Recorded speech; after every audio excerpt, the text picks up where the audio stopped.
Hello everyone, I am Nikita Gupta और हमने start किया यूनिट सेकंड का चैप्टर डिस्टिलेशन, जिसके अंदर हमने डिस्टिलेशन का introduction, objective, basic principle, then principle of separation को स्टडी किया। और बेसिक प्रिंसिपल के अंदर हमने बहुत सारी डेफिनेशंस देखी ताकि डिस्टिलेशन के बेसिक सेटअप को हम अंडरस्टैंड कर सकें। अब हम नेक्स्ट टॉपिक देखेंगे डिस्टिलेशन के अंदर, टाइपिकल ऑपरेटिंग पैरामीटर्स। सो क्या है डिस्टिलेशन के typical operating parameters? Let's study. The distillation process can be improved by understanding the following operating parameters. तो यहाँ हम ऑपरेटिंग पैरामीटर्स को देखेंगे ताकि हम डिस्टिलेशन प्रोसेस को और भी बेटरली अंडरस्टैंड कर सकें और उसे इम्प्रूव कर सकें। सो यहाँ पे दो पैरामीटर्स हैं हमारे पास। फर्स्ट है टेम्परेचर एंड सेकंड है हमारे पास pressure. So the basic temperature profile of a distillation column is hotter at the bottom and cooler at the top. तो जो टेम्परेचर प्रोफाइल होती है किसी भी डिस्टिलेशन कॉलम की, उसको हम ये कह सकते हैं कि जो बॉटम होता है डिस्टिलेशन कॉलम का वो ज़्यादा हॉटर होता है और जो टॉप वाला पार्ट होता है वो कूल होता है। बहुत ऑब्वियस सी बात है कि नीचे से हीटिंग प्रोवाइड की जा रही है, तो जो नीचे वाला मटेरियल होगा, नीचे वाला जो सेगमेंट होगा वो ज़्यादा हॉटर होगा और ऊपर वाला जो होता है वो डिस्टिलेशन कॉलम से जुड़ा हुआ होता है, तो वो जो है वो कंपैरेटिवली कूल होता है। For a simple two component distillation the temperature at the bottom is just lower than the boiling point of the heavier component. तो सिंपली हम ये समझ सकते हैं कि अगर डिस्टिलेशन के अंदर दो कंपोनेंट्स हैं तो जो नीचे वाला बॉटम में जो कंपोनेंट है उसका जो टेम्परेचर होगा वो लोअर होगा, मीन्स कि उसे ज़्यादा बॉइलिंग पॉइंट होगा। कहने का मतलब ये है कि जो हैवियर कंपोनेंट है जिसका बॉइलिंग पॉइंट ज़्यादा होता है वो बॉटम में होता है, जबकि जो लाइटर कंपोनेंट होता है जिसका बॉइलिंग पॉइंट कम होता है, जो इजीली वेपराइज हो जाता है, वो ऊपर होता है। तो इस तरीके का टेम्परेचर डिफरेंस, टेम्परेचर ग्रेडियंट हमें डिस्टिलेशन कॉलम के अंदर देखने को मिलता है। देन सेकेंड आता है pressure. So there is typically a pressure gradient across the column with the pressure being lighter at the bottom of the column than the top. तो प्रेशर के लिए भी बोला गया है कि प्रेशर ग्रेडियंट जो होता है कॉलम के अंदर वो इस तरीके से होता है कि बॉटम के अंदर जो प्रेशर होता है वो ज़्यादा होता है रादर देन टॉप। तो दोनों ही चीज़ें हमें ये कह रही हैं कि टेम्परेचर और प्रेशर दोनों ही नीचे जो होता है, जो कॉलम होता है उसके बॉटम में ज़्यादा होता है, जबकि ऊपर जो होता है टेम्परेचर और प्रेशर दोनों ही कम होता है। और जो हेवियर कंपोनेंट होता है जिसका बॉइलिंग पॉइंट जो होता है वो ज़्यादा होता है, वो कॉलम के नीचे प्रेजेंट होता है, और जो लाइटर कंपोनेंट होता है वो कॉलम के ऊपर होता है। तो टेम्परेचर प्रोफाइल से और प्रेशर प्रोफाइल से हमें क्या पता चलता है कि डिस्टिलेशन कॉलम का जो ऊपर वाला पार्ट है वो कूलर पार्ट है, नीचे वाला पार्ट हॉटर पार्ट है। और सिंपली अगर दो कंपोनेंट वाली डिस्टिलेशन कॉलम है जिसमें सिर्फ दो ही कंपोनेंट्स हैं, तो टेम्परेचर ग्रेडियंट के अकॉर्डिंग जो नीचे वाला पोर्शन होगा उसमें हैवियर कंपोनेंट होगा, ऊपर वाला लाइटर कंपोनेंट होगा। और प्रेशर के लिए भी हमने यही बोला कि नीचे वाले जो सेगमेंट होता है उसमें प्रेशर ज़्यादा होता है रादर देन ऊपर वाले प्रेशर के। तो यहाँ हमने टाइपिकल ऑपरेटिंग पैरामीटर्स के अंदर दो पैरामीटर्स देखे हैं, टेम्परेचर और प्रेशर, जिसमें टेम्परेचर ग्रेडियंट और प्रेशर ग्रेडियंट के बिहाफ पे हम जो डिस्टिलेशन प्रोसेस है उसके प्रोसेस को अंडरस्टैंड कर सकते हैं और उसे इम्प्रूव कर सकते हैं। देन नेक्स्ट आते हैं इस डिस्टिलेशन प्रोसेस की एप्लीकेशंस। सो इसकी एप्लीकेशंस में यहाँ 4 एप्लीकेशंस बताई गई हैं।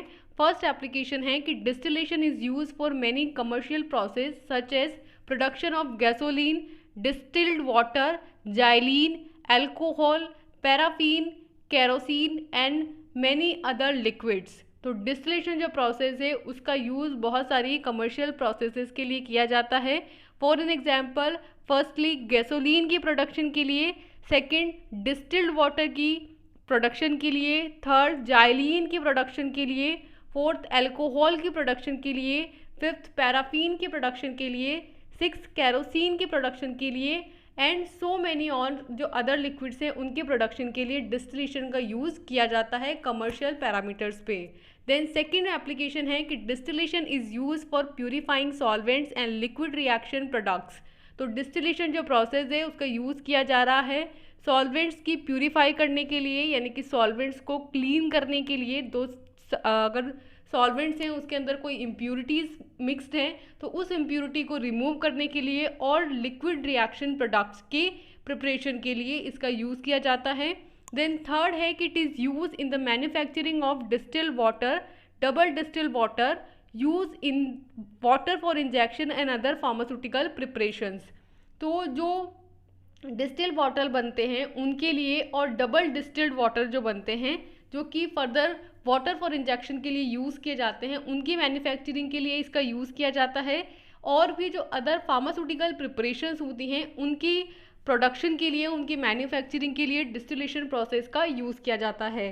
देन फोर्थ एंड लास्ट है कि toxic and costly organic solvents are use in extraction, synthesis and analysis of drugs, and these solvents can be recovered by distillation for economic as well as the environmental production benefits। तो costly और toxic जो organic solvents होते हैं उनका use किया जाता है extraction process के लिए, सिंथेसिस के लिए और बहुत सारी ड्रग्स की एनालिसिस के लिए। तो ये जो सॉल्वेंट्स होते हैं इन्हें डिस्टिलेशन प्रोसेस से रिकवर किया जा सकता है जो कि इकोनॉमिकल होंगे, मीन्स कि उससे हमें इकोनॉमी का फ़ायदा होगा। मीन्स कि टॉक्सिक सब्सटेंस हैं, अगर कॉस्टली सब्सटेंस है तो उनको हम रिकवर कर सकते हैं और रीयूज़ कर सकते हैं, तो इससे हमें इकोनॉमिकल बेनिफिट्स होंगे। और साथ में क्योंकि ये टॉक्सिक सब्सटेंस हैं हमारे एनवायरनमेंट को ख़राब कर सकते हैं तो इसकी वजह से इन्वायरमेंटल प्रोटेक्शन बेनिफिट्स भी मिलेंगे। तो हमने डिस्टिलेशन की क्या क्या एप्लीकेशंस देखे। फर्स्ट कि बहुत सारे कमर्शियल प्रोडक्शन के लिए, कमर्शियल प्रोसेसेस के लिए में बहुत सारे प्रोडक्ट्स होते हैं, बहुत सारे लिक्विड्स होते हैं जिनकी मैन्युफैक्चरिंग के लिए, जिनके प्रोडक्शन के लिए इसका यूज़ किया जाता है। For an examples gasoline, distil water, xylene, alcohol, paraffin, kerosene and many other liquids. Second हमने कहा कि डिस्टिलेशन प्रोसेस का यूज़ सॉल्वेंट्स की प्यूरिफाइंग के लिए किया जाता है और लिक्विड रिएक्शन प्रोडक्ट्स के लिए किया जाता है।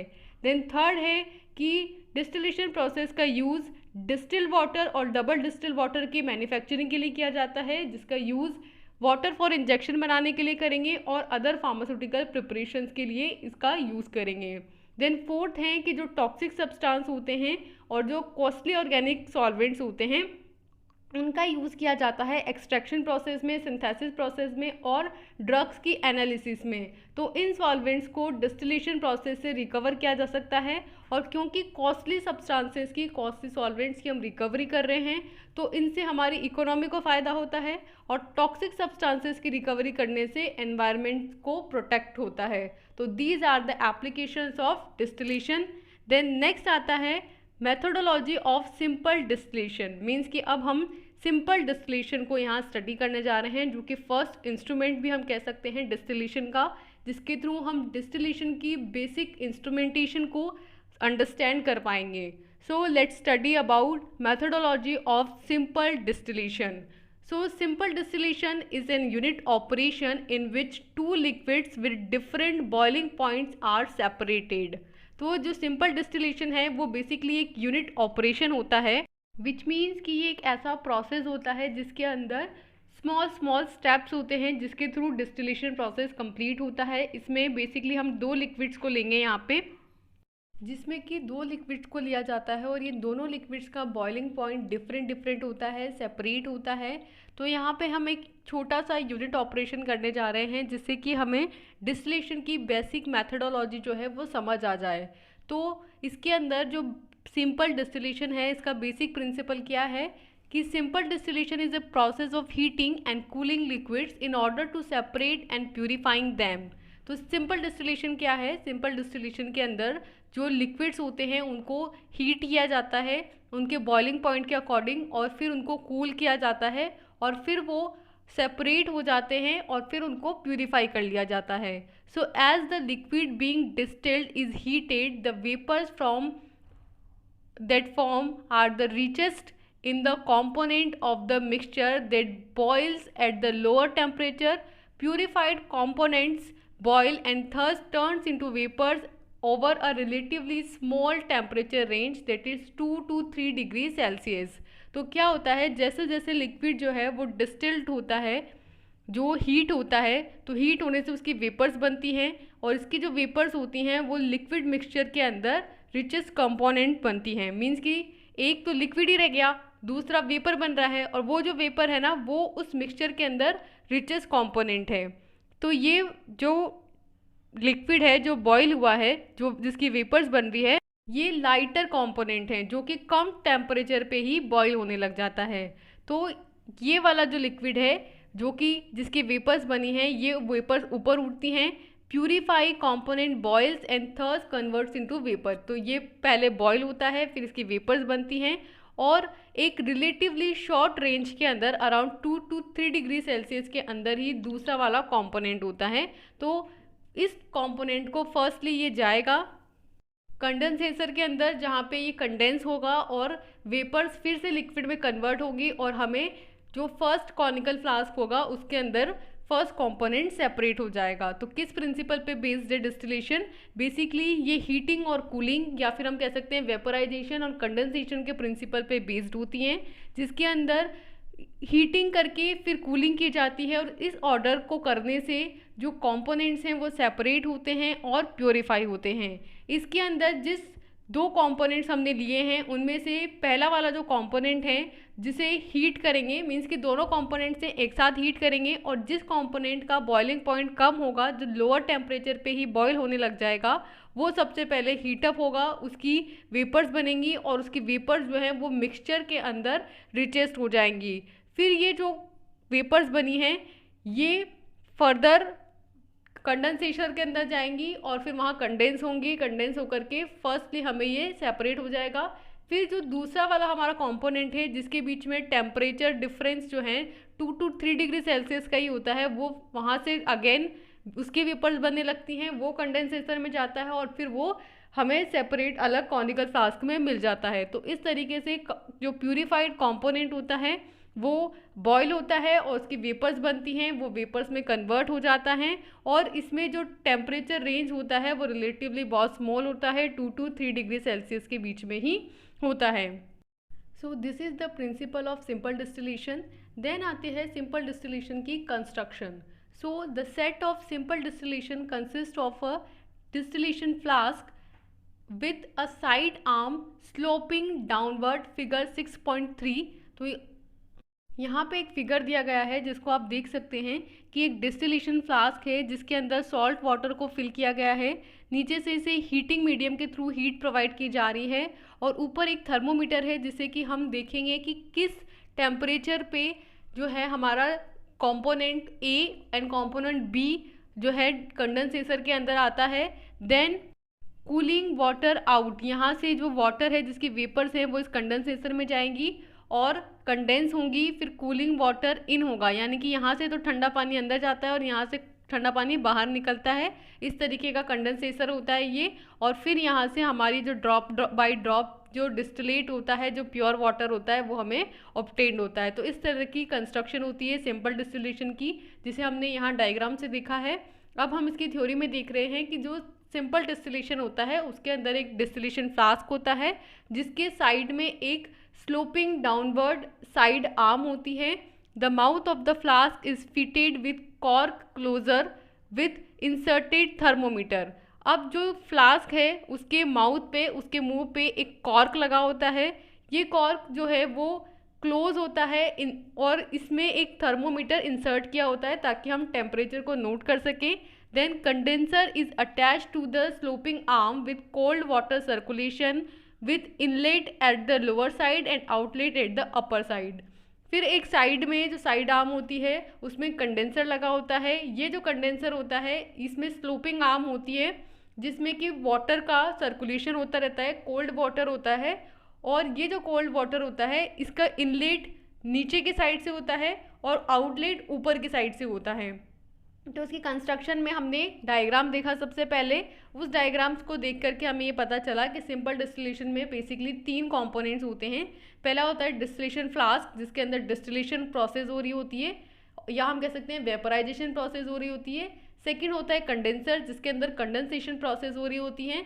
एंड देन लास्ट में एक कॉनिकल फ्लास्क होता है जिसके अंदर हम अपना जो कंपोनेंट है सेपरेट करके ऑब्टेन कर लेते हैं। तो इसमें क्या होता है, जो डिस्टिलेशन फ्लास्क होते हैं वो साइड आर्म जो होती है, जो स्लोपिंग डाउनवर्ड मीन्स कि नीचे की तरफ टेढ़ी करके लगी होती है, वो इसमें जुड़ी हुई होती है।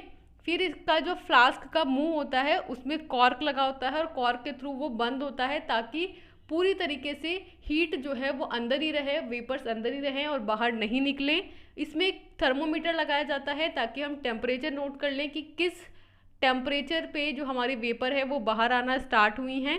देन एक कंडेंसर लगा होता है जो कि इस कॉनिकल फ्लास्क के इस डिस्टिलेशन फ्लास्क से अटैच होता है ताकि जैसे ही वेपर्स बनेंगी वो सीधा कंडेंसर में जाएंगी और फिर कंडेंसर के अंदर क्या होता है, कोल्ड वाटर का सर्कुलेशन होता रहता है जिसकी वजह से जो वेपर्स है वो कंडेंस होती हैं।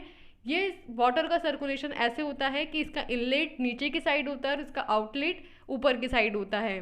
तो इस तरीके की कंस्ट्रक्शन होती है डिस्टिलेशन कॉलम की सिंपल डिस्टिलेशन के अंदर। देन आती है इसकी वर्किंग। इसकी वर्किंग के अंदर 4 पॉइंट्स हैं। फर्स्ट है कैलिब्रेशन ऑफ थर्मोमीटर, मीन्स कि थर्मोमीटर का कैलिब्रेशन करना होता है। Second, filling of distillation flask, means कि डिस्टिलेशन फ्लास्क के अंदर आपको अपना सैंपल जो है लिक्विड मिक्सचर है उसे फिल करना होता है। देन थर्ड है हीटिंग ऑफ डिस्टिलेशन फ्लास्क, फिर उस डिस्टिलेशन फ्लास्क को आप हीट करेंगे, हीट करने से उसकी वेपर्स बनेंगी और वो कहाँ जाएंगी, कंडेंसर में। तो हमें कंडेंसर के अंदर कुछ नहीं करना है, हमें सिर्फ कंडेंसर को चालू करना है जिसके लिए हमें इनलेट से पानी को स्टार्ट करना है, कोल्ड वाटर की सप्लाई करनी है ताकि टेम्परेचर जो है वो ड्रॉप हो जाए। तो फोर्थ है कंडेंसेशन ऑफ वेपर्स, मीन्स कि जो वेपर्स बनी है उनका कंडेंसेशन करना। तो 4 स्टेप्स के अंदर सिंपल डिस्टिलेशन की वर्किंग होती है। फर्स्ट है कैलिब्रेशन ऑफ थर्मोमीटर। तो calibration can be done by placing the thermometer in an ice bath of the distilled water. तो कैलिब्रेशन कैसे किया जाता है, थर्मोमीटर को प्लेस किया जाता है आइस बाथ में डिस्टिल्ड वाटर का, मीन्स कि जो डिस्टिल्ड वाटर होता है ना उसके आइस बाथ में पहले थर्मोमीटर को रखेंगे और थर्मोमीटर को उसमें रखने से थर्मोमीटर क्या हो जाएगा, कैलिब्रेट हो जाएगा। देन सेकंड हम क्या करते हैं, डिस्टिलेशन फ्लास्क की फिलिंग करते हैं, उसमें हम अपना सैंपल डालते हैं। So the flask is filled with not more than 2 or 3 of its volume to have sufficient space above the liquid surface so that when boiling begins the liquid will not be propelled into the condenser। Means कि जो distillation flask होता है उसको कभी भी उसके 2/3 volume से ज़्यादा फिल नहीं करना है और उसके अंदर एक स्पेसिफिक स्पेस होना चाहिए, एक सफिशिएंट स्पेस होना चाहिए लिक्विड सरफेस के ऊपर भी, ताकि जब बॉइलिंग शुरू हो तो वहाँ पे वेपर्स भी रह सकें और जो वेपर्स हैं बनेंगी, जो बॉइलिंग होगी तो बॉइलिंग में जो बम्पिंग होती है, जो प्रोपेलेंट होते हैं वो उसकी वजह से कंडेंसेशन पे ज़्यादा इफेक्ट ना पड़े, क्योंकि आपको पता है बॉइलिंग होती है तो बबल्स बनने लग जाते हैं, तो उसकी वजह से और जो लिक्विड्स हैं वो बम्पिंग करने लग जाएंगे, उसकी वजह से जो कंडेंसर है उसके अंदर वो प्रॉपर्ड ना हो, मीन्स कि ऐसा ना हो कि वो उछल के चला जाए ना कि वेपर्स जाए। तो हमारा मोटिव ये रहेगा कि सिर्फ वेपर्स ही कंडेंसर में जाए, लिक्विड नहीं जाए। तो इसके लिए ज़रूरी है कि जो फ्लास्क है उसे आप 2/3 वॉल्यूम से ज़्यादा फिलअप नहीं करेंगे। देन थर्ड पॉइंट में हम क्या करेंगे, उस डिस्टिलेशन फ्लास्क को हीट करेंगे। So the distillation flask is heated slowly until the liquid begins to boil.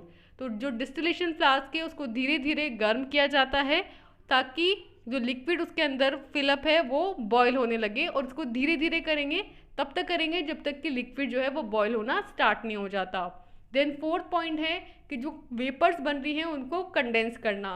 So as the distillate begins to drop from the condenser, the temperature changes steadily। तो जैसे ही distillate जो है वो condenser में जाता है, उसमें उसकी वेपर्स जाती हैं तो टेम्परेचर चेंज होता है, और उस टेम्परेचर चेंज की वजह से सडनली कंडेंसेशन प्रोसेस होती हैं और आपकी वेपर्स लिक्विड फेज में कन्वर्ट हो जाती हैं, और फिर वो आपको उसको नीचे जो हमने कॉनिकल फ्लास्क लगा रखा है उससे हम उसको सेपरेट कर सकते हैं। तो इस तरीके से डिस्टिलेशन प्रोसेस होती है। नेक्स्ट आते हैं इस सिंपल डिस्टिलेशन के हैंडलिंग प्रिकॉशंस। मीन्स कि जब आप सिंपल डिस्टिलेशन कर रहे हो तो हमें कौन कौन से प्रिकॉशंस हैं जिनको ध्यान में रखना है। तो यहाँ पे 4 प्रिकॉशंस बताए गए हैं।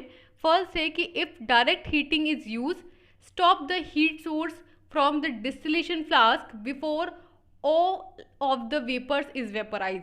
मीन्स कि जब आप हीटिंग कर रहे हो तो डायरेक्ट हीटिंग नहीं करते कभी भी, और जो हीटिंग सोर्स है अगर उससे डायरेक्ट हीट करोगे तो क्या होगा, जो लिक्विड है उसके अंदर हमने लिक्विड कंपोनेंट्स डाले हैं बेसिकली, तो वो दोनों कंपोनेंट्स एक साथ ही वेपराइज हो जाएंगे, तो वो सेपरेट ही नहीं हो पाएंगे। तो हमें ध्यान रखना है कि डायरेक्ट हीटिंग जब भी यूज़ कर रहे हैं तो हीट सोर्स को डिस्टिलेशन फ्लास्क में नहीं देना है। मीन्स कि डायरेक्ट हीटिंग कभी नहीं करनी होती है, और इन केस अगर आप डायरेक्ट हीटिंग कर रहे हो तो जैसे ही एक वेपर बनने लगे वैसे ही आप उस हीटिंग सोर्स को बंद कर दीजिए, और फिर दोबारा जब एक वेपर्स आपको मिल जाए उसके बाद दोबारा उसको स्टार्ट कीजिए। When all the liquids is vaporized the temperature of the glass of distillation flask rises very rapidly, possibly ignites whatever vapors still be present in the distillation flask। तो क्या हो सकता है ना कि जब लिक्विड वेपराइज हो रहा होता है तो दो कंपोनेंट से मान लीजिए, तो एक कंपोनेंट वेपराइज होकर कंडेंसेशन में चला गया, तब दूसरा जो कंपोनेंट है वो अभी भी लिक्विड फेज में है। देन एक ऐसी फेज आएगी जब वो सेकंड वाला लिक्विड भी वेपर फेज में कन्वर्ट हो जाएगा, तब उस डिस्टिलेशन फ्लास्क के अंदर वेपर्स तो होंगी लेकिन लिक्विड कंपोनेंट नहीं होगा।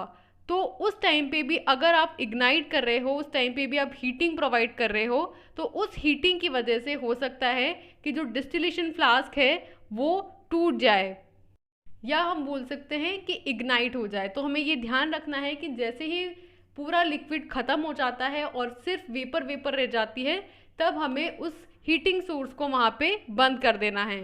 देन थर्ड प्रिकॉशंस हैं, never distil to dryness. Means कि जब तक ड्राइनेस नहीं आ जाती है, कम्प्लीटली सूख नहीं जाता है आपका लिक्विड सेकेंड वाला, तब तक आप डिस्टिलेशन कर रहे हो, ऐसा नहीं करना चाहिए। The residue left in the distillation flask में contain peroxides which could ignite or explode after the all liquids has distilled away।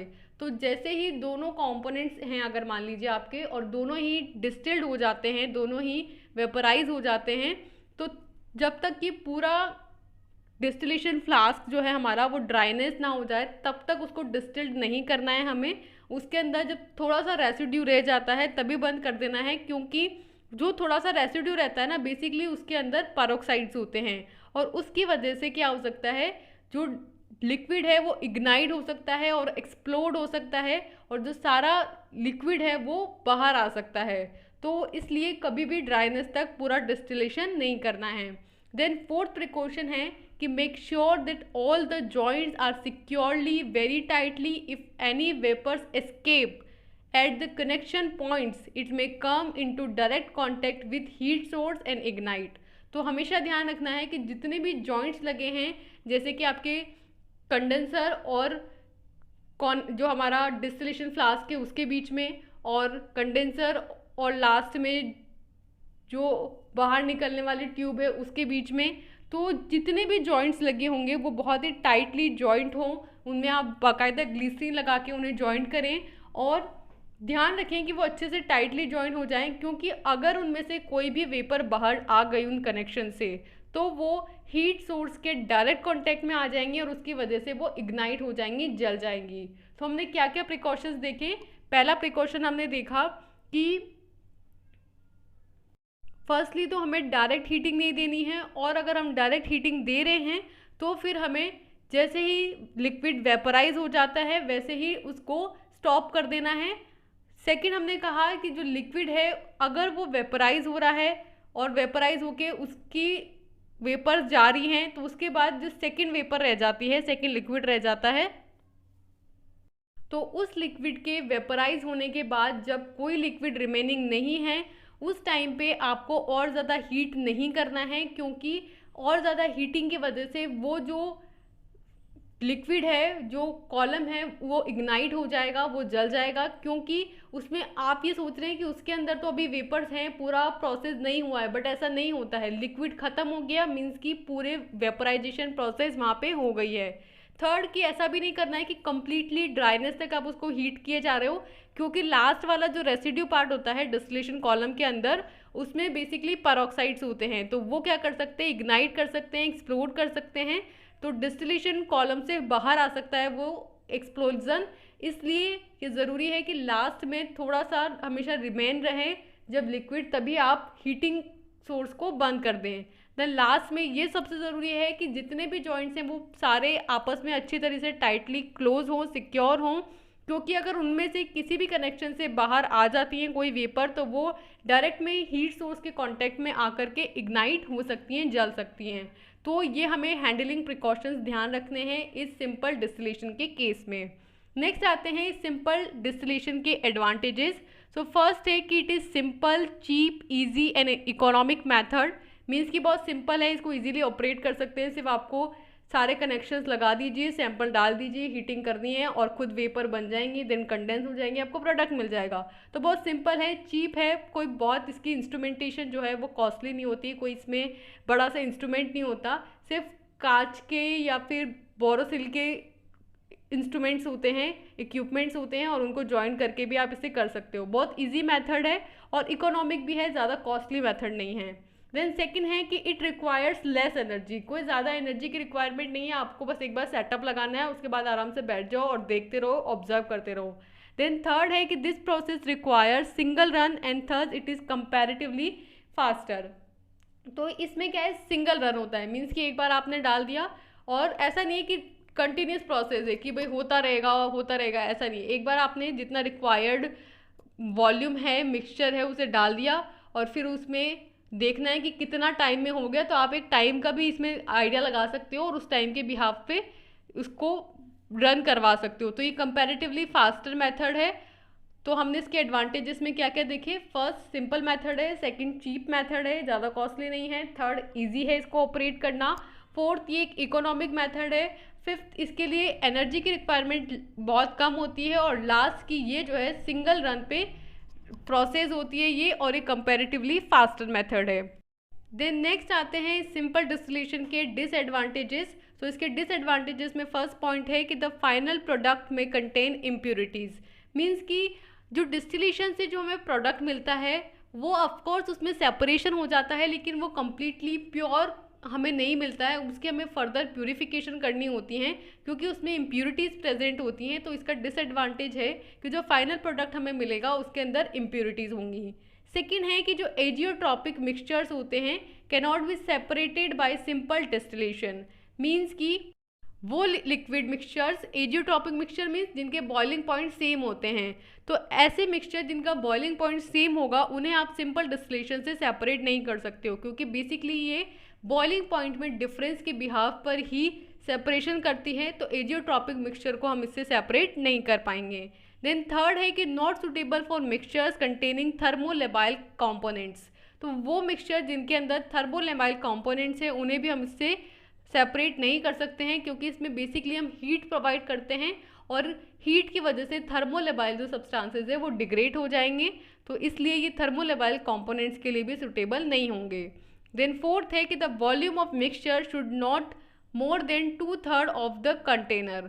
तो इसमें जो मिक्सचर का वॉल्यूम होता है वो 2/3 ऑफ द कंटेनर से ज़्यादा नहीं होना चाहिए। ये हमने प्रिकॉशंस में भी कहा है,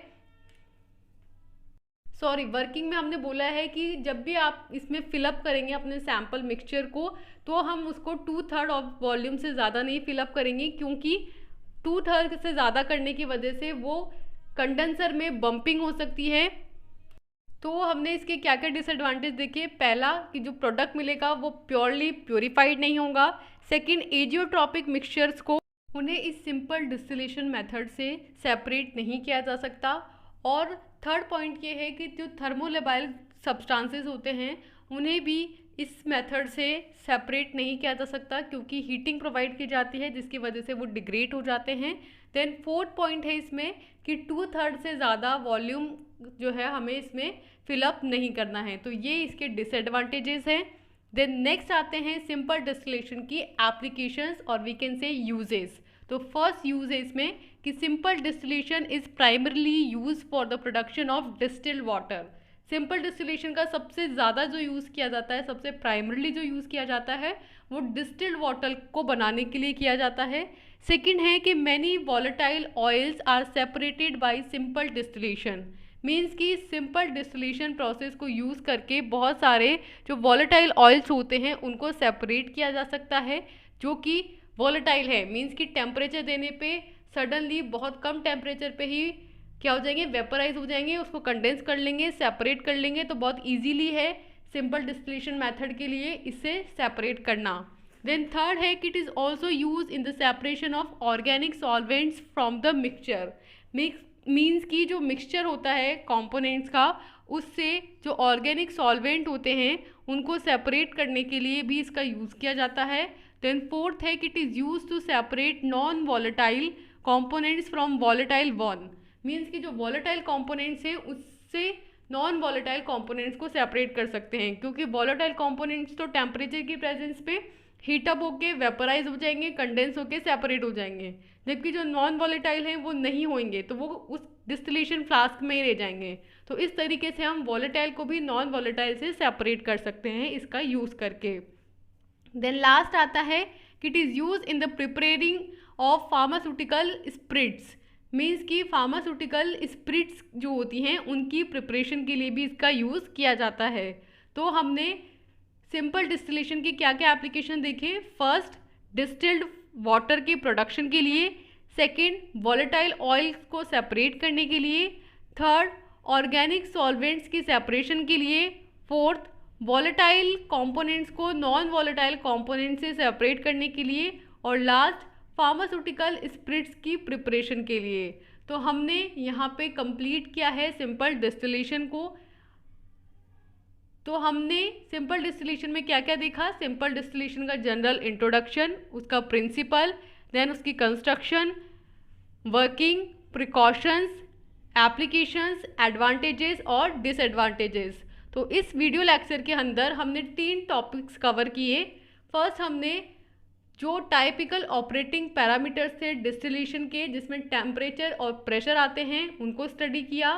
फिर हमने डिस्टिलेशन की फार्मास्यूटिकल एप्लीकेशंस देखी, और फिर हमने सिंपल डिस्टिलेशन की मेथडोलॉजी को स्टडी किया। तो यहाँ हमारा ये वीडियो लेक्चर कंप्लीट होता है। नेक्स्ट वीडियो लेक्चर के अंदर हम सेकंड डिस्टिलेशन असेंबली को स्टडी करेंगे, that is flash distillation. So for now, thank you and all the best.